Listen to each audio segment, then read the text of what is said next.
Hello guys, मैं आपकी राधिका और मेरे चैनल से जितने भी दर्शक जुड़े हुए हैं सभी को मैं तहे दिल से धन्यवाद करती हूँ। अपना प्यार दुलार ऐसे ही चैनल पे बनाए रखें। आज एक सुंदर सा मैं कान्हा जी के गीत लाई हूँ। देखिए मुरली कहाँ बज रही है। राधिका जी सोच रही है मुरली इतनी अच्छे सुर में, अच्छी इसकी आवाज़ कितनी प्यारी है, ये कहाँ बज रही है। तो देखिए किस तरह से व्याकुल है उस मुरली की आवाज़ सुनने के लिए राधिका जी। तो आप लोग गीत सुनिए और आनंद लिए। और चैनल पे जो नए हैं वो प्लीज़ चैनल को सब्सक्राइब कर लें और कमेंट बॉक्स में बताएं गीत आप लोग को कैसा लगा।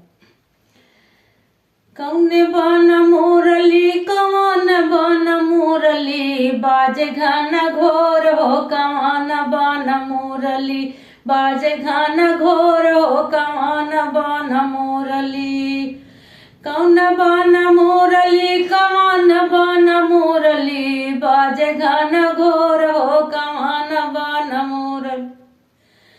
ठाड़ी राधिका अरज करत हैं, ठाड़ी राधिका अरज करत हैं, अरज करत हैं, अरज करत हैं। एक बार चितवा कन्हैया मोरी बोरी बाजी घन घोरो, कमान बन मुरली बाजी घन घोरो, कमान बन मुरली बाजी घन घोर, बाजी घन घोर हो, बाजी घन घोर हो, कौन बन मुरली बाजी घन घोर हो, कौन बन मुरली बाजी।